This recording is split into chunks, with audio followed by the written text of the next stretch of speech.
March 20th. That date still sends a shiver down my spine. It's been 20 years, and yet, every year on this night, I feel it all over again. The cold, the silence, the feeling that I was not alone in my own house. I was 17 at the time, living in a quiet mountain town that emptied out during the harsh winter months. Most families left before the worst of the snowstorms arrived, heading to warmer places while a few of us remained behind. My parents had left a week earlier, staying with my aunt in another state, while I stubbornly stayed back, too caught up in my own world to want to leave. It wasn't the first time I had been home alone, and it never bothered me, but that night was different. The snow had been falling all day, thick and endless, burying the roads under an ocean of white. By nightfall, the wind howled through the trees, rattling the old house as if trying to get inside. The power flickered a few times but held steady. I had just settled in for a quiet night when I heard the first knock at the door.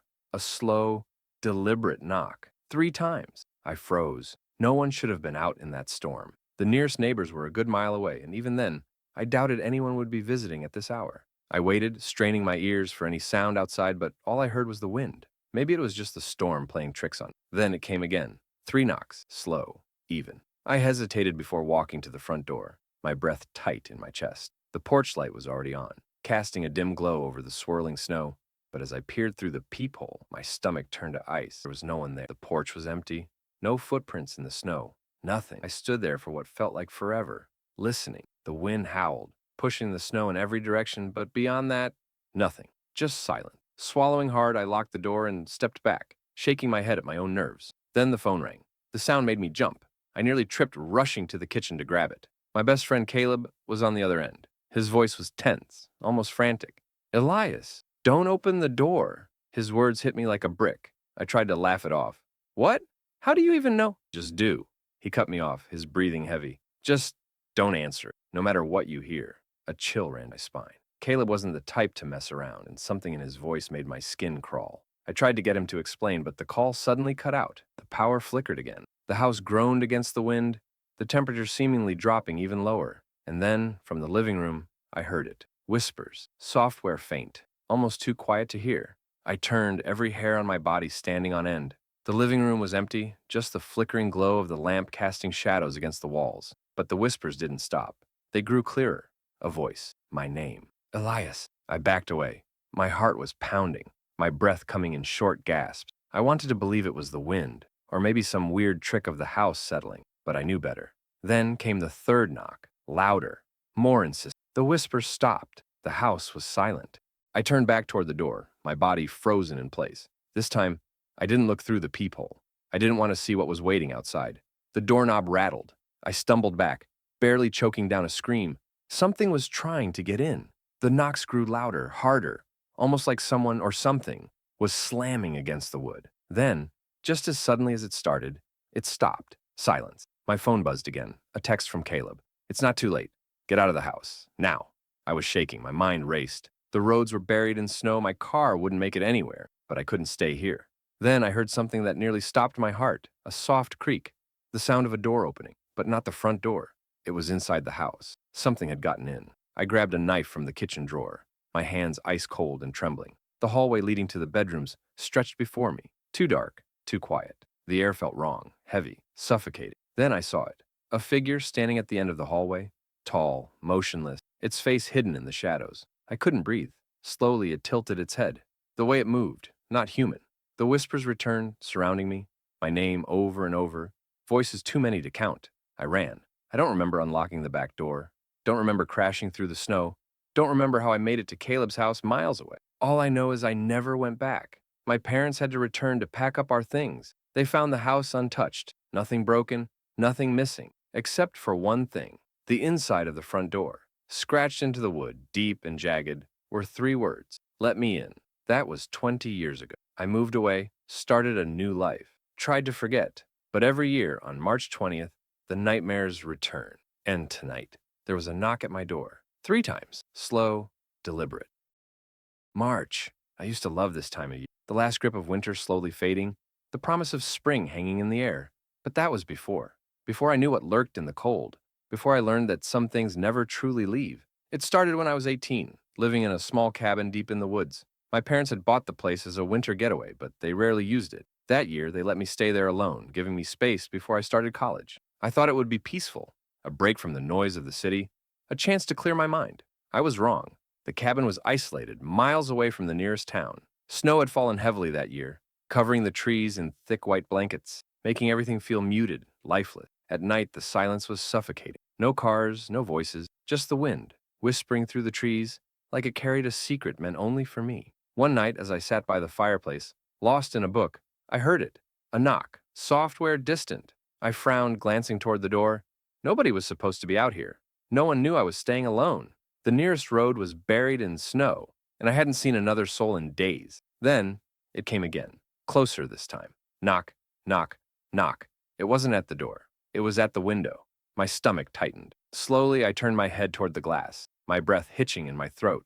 Nothing. Just the dark outline of the trees, the snow falling gently outside. I told myself it was the wind, maybe a branch knocking against the glass. But deep down, I knew better. I went to bed that night with an uneasy feeling, the kind that settled in my bones and refused to leave. I locked every door, every window. Even though I knew it wouldn't make a difference, something was out there. I woke up to silence. No wind, no movement, just an eerie stillness that pressed against my ears. Then I heard it. Footsteps, slow, crunching through the snow outside my window. I lay frozen in bed, my heart pounding so hard I thought it might give me away. Step. It stopped right outside my window. I forced myself to turn my head, and that's when tall, motionless, just standing there. I couldn't make out its shape, its presence. Then it pressed a hand against the glass. No breath, no fog, just a cold, lifeless imprint. I didn't move. I didn't breathe. I squeezed my eyes shut, praying it would go away. When I opened them again, it was gone. Morning came, and with it, the illusion of safety. But when I stepped outside, my stomach dropped. There were no footprints. Nothing disturbed the snow, except for one thing. On my window, where the handprint had been, 3 words had been etched into the glass. Not yet ready. I packed my things and left that day, never telling anyone what had happened. I convinced myself it was a dream, a trick of the light. But every year in March, I hear it again. The knock, the footsteps, the whispering wind. And I know deep down that one day, it won't say, not yet. It will say, now. I never used to be afraid of the dark.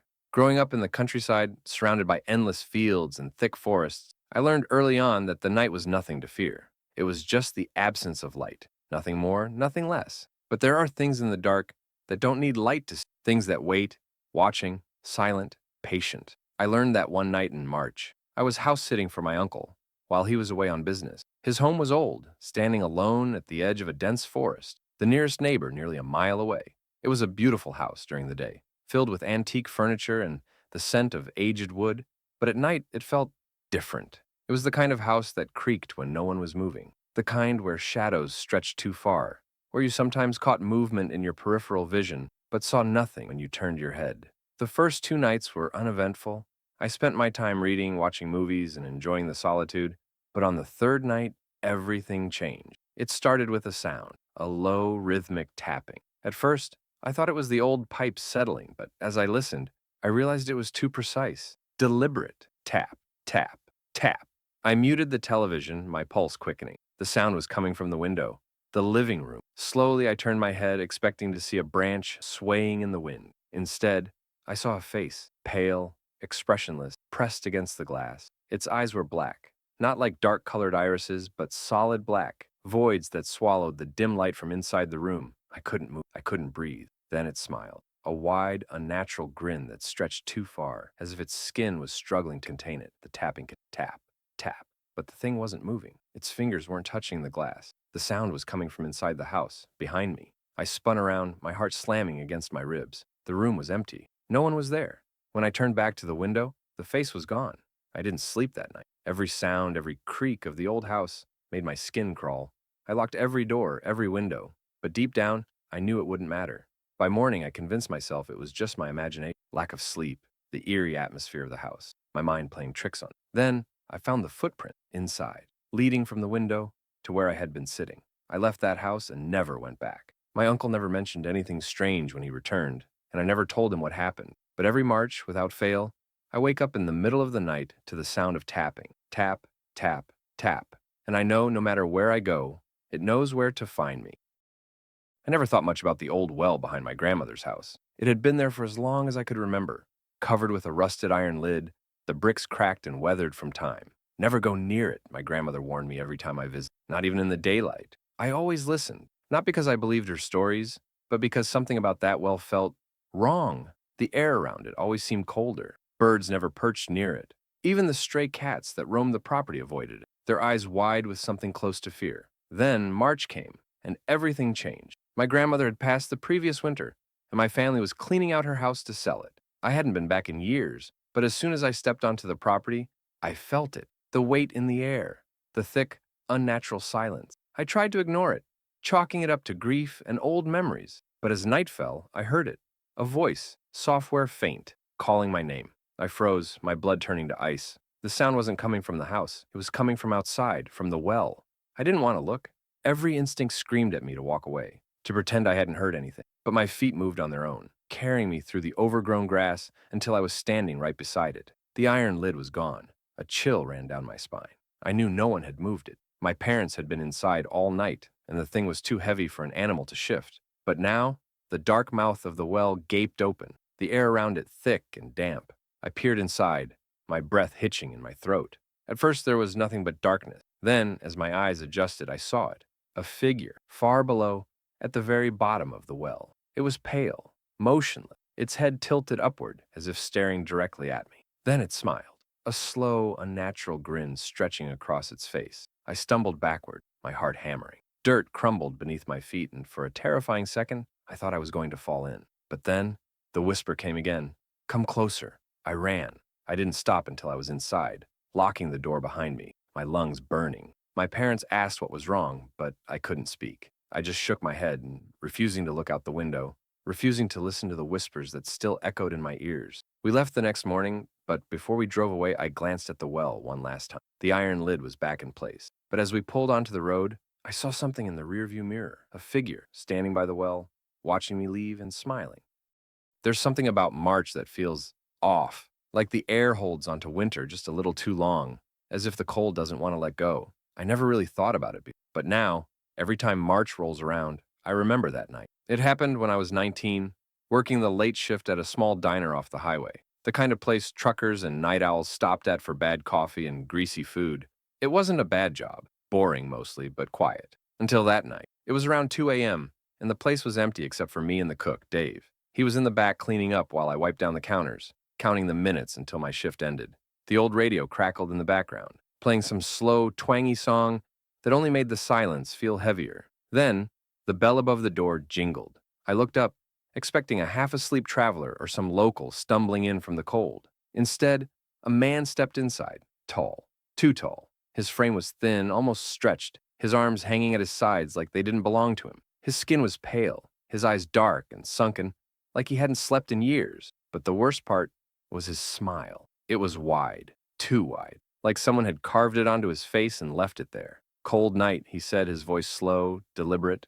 I nodded, gripping my rag a little tighter. Yeah, can I get you something? He tilted his head, studying. Then, without a word, he walked to the farthest booth and sat down. I swallowed the unease creeping up my spine and grabbed a menu, forcing my feet to move toward him. As I placed it on the table, he didn't look at it, didn't even glance down. He just kept staring at me. Do you know what time it is? He asked. His voice was almost hypnotic, low and steady, like he was measuring every syllable. About 2:15, I said, glancing at the clock.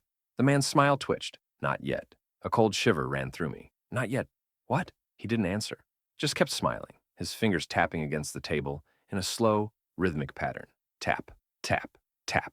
I forced a laugh, trying to shake the discomfort. I'll give you a minute to decide what you want. I turned to walk away, but then the lights flickered, just for a second, barely enough to notice. But when I looked back at the booth, the man was gone. The door never opened, no footsteps, nothing. Just an empty booth, and the menu still sitting on the table, untouched. I stood frozen, my heart hammering in my chest. I didn't know what to do. I didn't even know if I had imagined the whole thing. But then I heard it, the tapping, coming from the window behind me. Slow, steady, tap, tap, tap. I didn't want to turn around. I didn't want to turn around, but I did. And there he was, standing outside the diner, his face pressed against the glass, still smiling, still tapping. But his eyes, they weren't looking at me, they were looking at the clock. 2:19 a.m. Not yet. I ran to the back, my breath coming in sharp gasps. Dave, I choked out. Did you see that guy? Dave frowned. What guy? The tall guy. He was just here. He was tapping on the window. I stopped. Dave was shaking his head. No one's been in here for over an hour, kid. I stared at him, my stomach twisting into knots. Then the radio cut out. The lights flickered again. And from the front of the diner, tap, tap, tap. I never finished that shift. I grabbed my things and left, ignoring Dave's confused shouts behind me. I didn't care. I just knew I had to get out. I don't work the night shift anymore. I don't go out late. And every March, I make sure I'm never alone at 2:19 a.m. because one day I know I'll hear that tapping again, and this time it will be time. I grew up in a quiet town where nothing ever really happened, the kind of place where everyone knew each other, and the biggest excitement was the occasional power outage during a winter storm. But there was one story people whispered about, the Hollow Man. No one knew where the story came from, but the warning was always the same.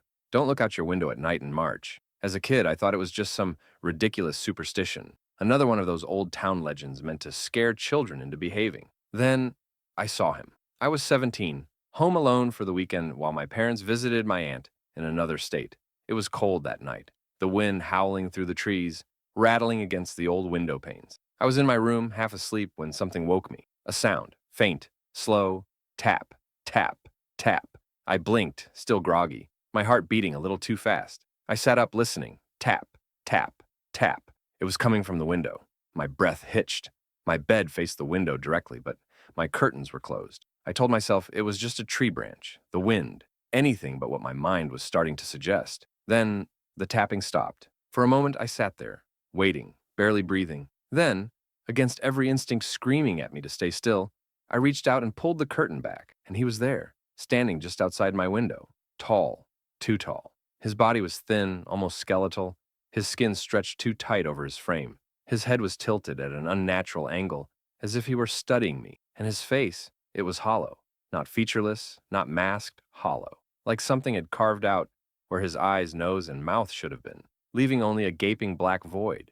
I couldn't move. I couldn't scream. Then he knocked. Not a tap this time. A slow, deliberate knock. Knock, knock, knock. I don't know how long I sat there, frozen, staring at that terrible Then, as suddenly as he appeared, he turned, and he walked away. Not into the woods, not down the street, just into the darkness. The next morning, I told myself it was a hallucination, sleep paralysis, anything but real. Then, I saw the footprint, leading from my window to every other window in the house. That was years ago. I moved away, left that town behind. But every March, when the nights are cold and the wind is howling, I keep my curtains closed, and I never, ever look outside. I was never afraid of the dark. Not as a kid, not as an adult. It was just the absence of light, nothing more. That's what I always told myself. Until that night in March, I was house-sitting for a friend, an old place on the outskirts of town. It wasn't quiet, too quiet. No traffic, no distant hum of city life, just wind through the occasional creak of. The first 2 nights were uneventful. I fed the cat, watered locked nothing unusual. But on the third night, it started with a shadow. I woke up around 2 a.m., feeling the room was dark, but the faint glow of the street lamp outside casted shadows. One of them, I sat up, my heart It had to be the light, my tired mind, but then it moved. I reached the light for the shadow that I was just, but as I was. There was a stretch of road on the outskirts of town that no one liked to drive at night. It wasn't because of potholes or bad lighting. Something about it just felt wrong. People whispered about it. Some said they saw figures standing by the trees watching. Others claimed their radios would go silent when they passed through. No static, no sound, just dead air. I never believed any of it. Until March of last year. It was late, maybe 1 a.m., and I was driving home from a friend's place. The highway was empty, my headlights cutting through the darkness. Then, as I reached that stretch of road, my radio shut off. Just like that. No static, no warning, just silence. A cold prickle ran down my spine, but I shook it off. Coincidence? Nothing more. Then, I saw her, a woman standing on the side of the road. She was barefoot, her long dark hair hanging over her face, her dress torn and dirty. She wasn't hitchhiking. She wasn't moving at all. She was just standing there, watching. I told myself not to stop. Don't stop. Don't look. Just drive. But as I passed, her head snapped toward me, and I swear, her face wasn't right. Her eyes were too wide, too dark, and her mouth, she smiled. Not a normal smile. A stretched, unnatural grin that seemed to split her face apart. My stomach dropped, and I pressed the gas, my hands tightening on the wheel. The road stretched ahead, endless and empty. I kept my eyes forward, refusing to look in the mirror. Then, thump, something hit the roof of my car. Hard. I almost lost control. Swerving, my breath caught in my throat. It sounded like a person, like something had jumped onto my car. I didn't stop. I couldn't. The sound moved, crawling across the roof, nails scraping against the metal. Then silence. My hands were shaking as I gripped the wheel. My foot was all the way down on the gas. The town wasn't far, just a few more miles. Then my headlights flickered. For a second, just a second, the road in front of me was gone, and she was there, crawling toward me on all fours. Her eyes locked onto mine, her mouth still stretched in that awful, impossible grin. Then the lights came back, and she was gone. I didn't sleep that night. I barely made it home in one piece, my whole body shaking as I locked every door, every window. The next day, I checked my car. No dents, no scratches, nothing to prove what I saw. But my back windshield was dirty, covered in streaks of dust from the road. And in the dust were two handprints, pressed against the glass, as if someone had been watching me from inside. I used to deliver newspapers when I was a teenager. It was an easy job. Ride my bike, toss a paper onto a porch, and move on. Most of the time, I had my route finished before sunrise, and I liked it that way. The quiet streets, the cold morning air, the sense of solitude. It was peaceful until one March morning. I was about halfway through my route, pedaling through a neighborhood lined with old, towering trees. The only sounds were my tires rolling over the pavement and the occasional rustle of wind through the branches. Then I heard footsteps. At first, I thought it was just an early riser out for a walk. But when I slowed down and glanced behind me, there was no one there. I kept pedaling. The footsteps followed, faster this time, matching my pace. My stomach knotted, and I turned my head again. Still nothing. The street behind me was empty. The houses dark, the windows staring back at me like hollow eyes. I picked up speed, so did the footsteps. But now they weren't just behind me. They were on both sides of the street, dozens, running. I could hear them hitting the pavement, some fast, some slow, some too heavy, like bare feet slapping against the cold ground. I didn't look again. I just pedaled harder, my breath coming in ragged gasps, my heart hammering against my ribs. Then, up ahead, I saw someone, a man standing right in the middle of the street. He was tall, thin, wearing nothing but a hospital gown that fluttered slightly in the wind. His head was tilted downward, his face hidden by tangled, greasy hair. I didn't slow down. I couldn't. As I got closer, his head snapped up. His eyes were milky white, unfocused, his mouth opening and closing like he was trying to speak but couldn't find the words. Then he raised his hand and pointed right at me. My vision tunneled. I veered off the road, cutting across someone's yard, nearly crashing into a mailbox. My bike wobbled, but I didn't stop. I didn't dare stop. The footsteps, they were everywhere now, surrounding me. Then silence. Just like that. I risked a glance over my shoulder. Nothing. No man. No running figures. No footprints in the frost-covered grass. Just an empty street. I didn't finish my route that morning. I threw the rest of the newspapers into a ditch and rode home, my lungs burning, my hands stiff from gripping the handlebars too tight.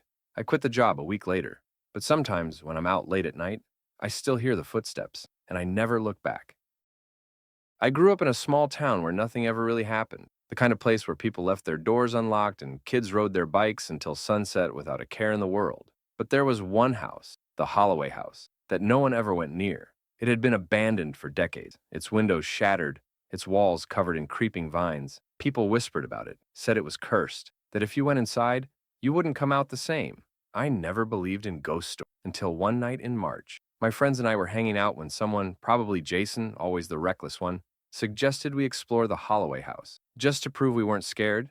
It was stupid, but we went anyway. The front door was unlocked, just barely hanging on its rusted hinges. The moment we stepped inside, the air changed. It was thick, heavy, like walking into a room where someone had been smoking for years, and it smelled wrong. Not mold, not rot, something else, something old and sour, like damp wood and something metallic. We spread out, our flashlights cutting through the dark, illuminating warped floorboard and peeling wallpaper. It was just an empty, forgotten house, until we heard the whispering. At first we thought it was the wind, but then it got louder, closer, like it was coming from inside the walls. Jason laughed it off, called it a trick of acoustic, but then the whisper said his name. Jason froze. We all did. Then, from upstairs, thump, a single heavy footstep, then another, and another, coming down the stairs. Jason shined his flashlight toward the staircase, and that's when we saw it.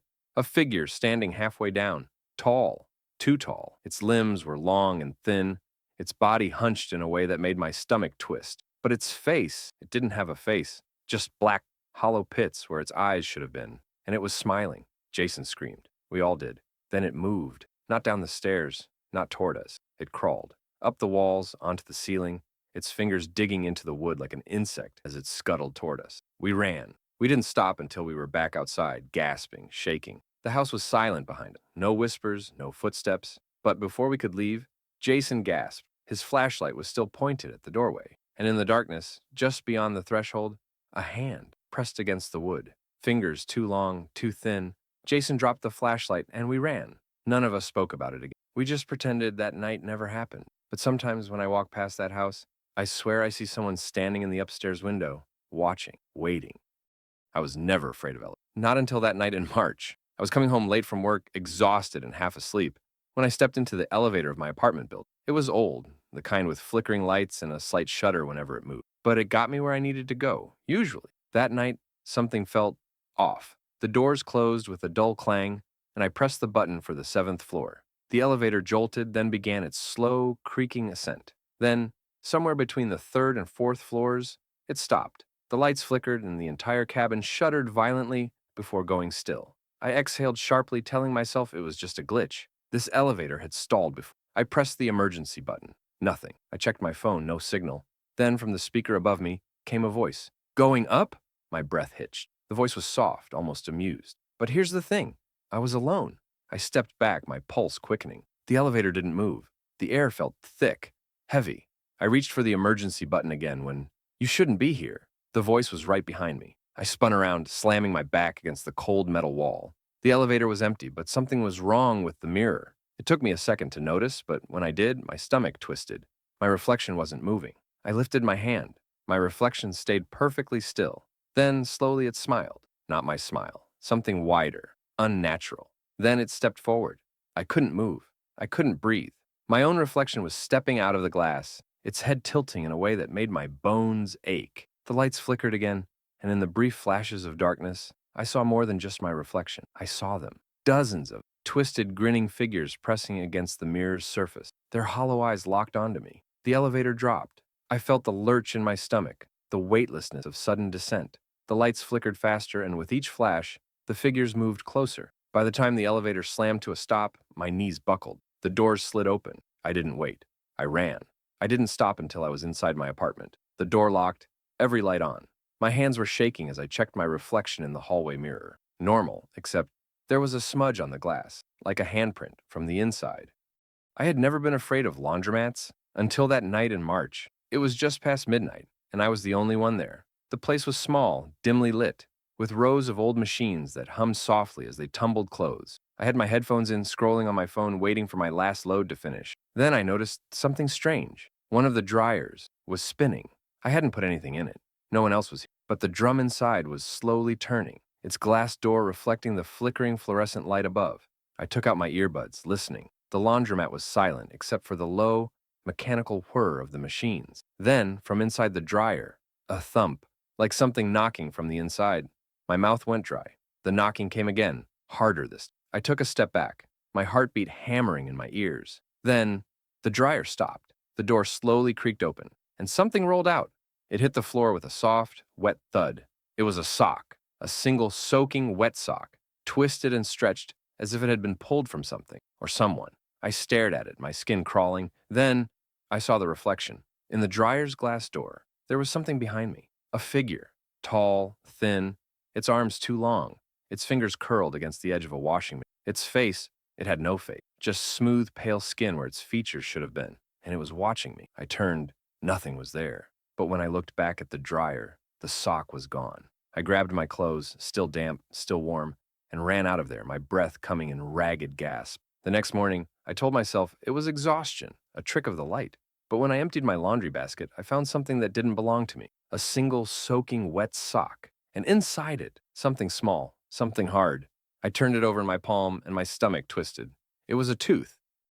I was house-sitting for my aunt when it happened. She lived alone in a small 2-story house at the edge of town, surrounded by nothing but open fields and a dense tree line in the distance. It was quiet, peaceful, too quiet. I had been there for 2 nights without any issues. The place was old and it creaked in the wind, but I didn't mind. I spent my time watching TV, eating her snacks, and making sure her cat Milo was fed. Then, on the 3rd night in March, I heard it. A knock. It was nearly 2 a.m. I was on the couch, half asleep, when a slow, deliberate knock came from the back door. Milo's head snapped up. His fur bristled. I froze. The house was in the middle of nowhere. No neighbors. No reason for anyone to be outside this late. Another knock. Louder this time. I grabbed my phone, my heart hammering in my chest. The security lights outside should have turned on, but they hadn't. I tiptoed toward the kitchen, where the back door was, my breath shallow. Through the small window above the sink, I could see nothing but darkness. I reached for the curtain covering the door's window. I knew I shouldn't look, but I did. At first, there was nothing. Then, a face, pressed against the glass, pale, stretched thin, its mouth too wide, curling into an unnatural grin. I stumbled back, choking on my own breath. The face didn't move. It didn't blink. Then, it knocked again. 3 slow, deliberate knocks. I scrambled for my phone, my fingers barely working as I dialed 911. But the moment I pressed call, the knocking stopped. I looked up. The face was gone. The backyard was empty. I didn't sleep that night. I sat on the couch with the lights on, Milo curled in my lap, his ears twitching at every sound. By morning, I convinced myself it had been a nightmare, a half-dream brought on by the eerie loneliness of the house. Then I saw the window, a handprint pressed against the glass from the inside. I used to love taking late-night walks. There was something peaceful about the empty streets, the way the cold air bit at my skin, the distant hum of the city fading into silence. But after that night in March, I never walked alone again. It started like any other night. I had my headphones in, my hands shoved into my jacket pockets, heading down the same route I always took. A quiet stretch of road lined with old streetlights, their glow flickering against the pavement. Then I noticed something, the footsteps. At first, I thought they were mine, an echo maybe, but then I stopped, and they didn't. They kept going. I turned, my stomach twisting. The street was empty, not a single soul in sight. I exhaled sharply, shaking it off. Just my imagination. I kept walking. The footsteps returned, closer this time. My pulse quickened. I turned again. Nothing. Then, one of the streetlights ahead flickered out. Then the next and the next. The darkness spread, swallowing the road, creeping toward me, one light at a time. I took a step back. The footsteps took a step forward. That was when I saw it.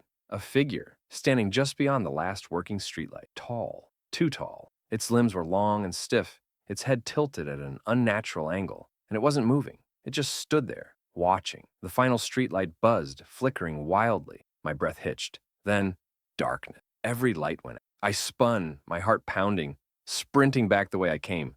I didn't look back. I couldn't. I reached my apartment in record time, slamming the door behind me, locking every bolt. My chest ached from running, my hands trembling as I gripped my phone. I pulled up my camera, switching to the front-facing mode, just to see my reflection, just to make sure I was alone. And behind me, a tall, shadowy figure stood in the reflection, not moving, not watching, grinning. I was driving home late that night in March, the roads empty, the air thick with fog. It was the kind of night that made the world feel smaller, as if nothing existed beyond what my headlights could reach. I had taken this route 100 times before, a quiet 2-lane highway cutting through miles of empty fields. But that night, something felt off. It started with the sign, a rusted old road sign on the side of the highway. It wasn't one I remembered seeing before. The metal was bent, faded, but I could still make out the words, "Don't stop," a strange warning for an empty stretch of road. I kept driving. Then I saw the car. It was parked on the side of the road, its hazard lights blinking weakly through the fog. As I passed, I slowed down, expecting to see someone inside. But the car was empty. The driver's door was wide open, the interior light flickering. There were footprints in the dirt, leading away from the car, into the field.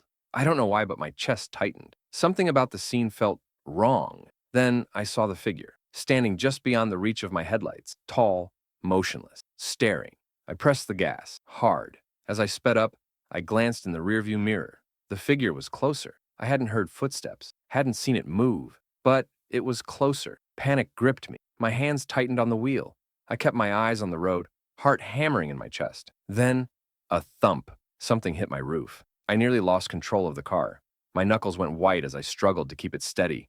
The weight shifted above me. Something was crawling across the roof.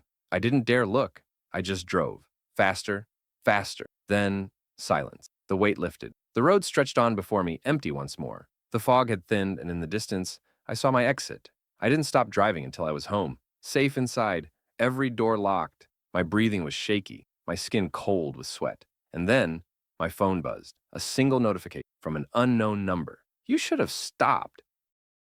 I was dog-sitting for a friend that night in March. The house was nice, big, quiet, and surrounded by dense woods, perfectly secluded. too secluded. The dog, a golden retriever named Max, was friendly but anxious. He kept pacing near the sliding glass door that led to the backyard, his ears twitching at every small sound outside. I figured he just wasn't used to me. Then, around midnight, he started growling, low, deep, his body rigid, eyes locked on the glass door. I followed his gaze. At first, I saw nothing, just darkness beyond the glass, the backyard barely lit by the dim porch light. Then, a handprint on the outside of the glass. It hadn't been there before, and it was too high up, higher than any normal person could reach without a ladder. A chill crept up my spine.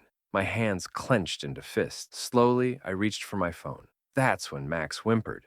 I turned to him, expecting him to still be looking at the glass door. But he wasn't. He was looking behind me. I felt the breath on my neck. I spun around. Nothing was there.